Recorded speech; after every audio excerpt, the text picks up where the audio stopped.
Hey, I'm Greg Cotterman from Mad Dog. I play guitar and vocals.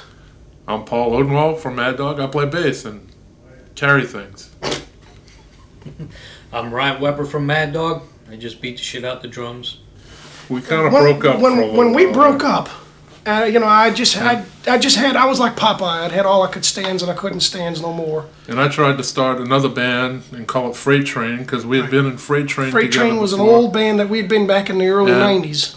I had Ryan and another guitarist, but that guitarist was kind of a blues player, and I still wanted the heavy punk type of thing. So I got Greg to come show him how to swagger.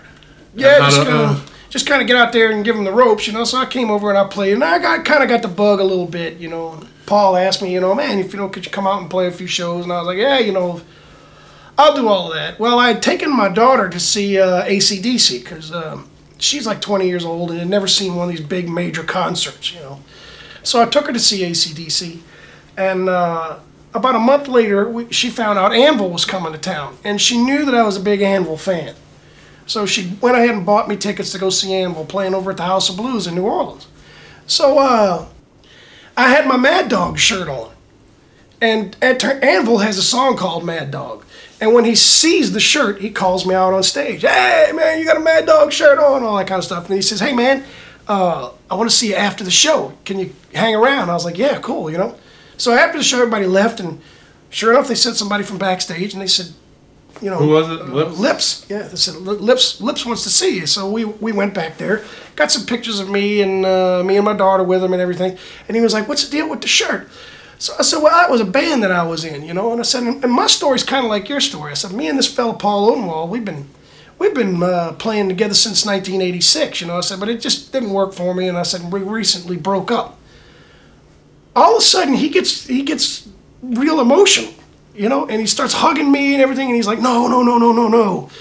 You got to go back. He said, what's your bass player's name? I said, it's Paul Odenwald. And he's like, you have to give Paul a message, and you tell him it's from Lips. And I was like, okay. And he said, no, you have to continue to play. I am living proof that good things do happen if you just stick with it long enough. And he says, is it something that you would like to do? And I was like, oh, yeah, being a touring musician would be, even at 50 years old, that would be the greatest thing that could ever happen to me, And he said, you've got to get back. You've got to go play with Paul. So I called Paul later that day and said, hey, Paul, can I join as a full-fledged member of Freight Train, And he said, Yes! Yes! Yes!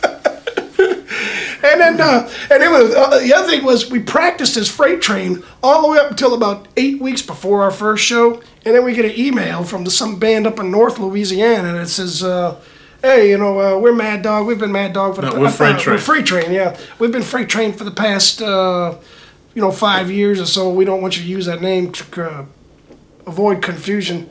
So we did a little thing on the internet, on our MySpaces and Facebooks, and said, hey, if we're going to change our name, what do you want us to change it to? We were going to give the fans some say in it. And, of course, 90% of them came back and said, y'all are Mad Dog, Go back to Mad Dog. So I said, well, Paul, We're Mad Dog. I got T-shirts that say Mad Dog. That's fairly We cheap. still have a CD called Balls. Yeah, so we That's just Mad Dog. we just came back as Mad Dog one more time, and honestly, with the three of us, we're getting more things done, having more fun playing. We're playing more shows than we ever played in the past, and so we're really interested in getting this next album out and showing what it is that the three of us can do, not living off of a past album. There's nothing wrong with that album. It's a past album. It's we want to move on to something new, and that's why we're in the studio right now.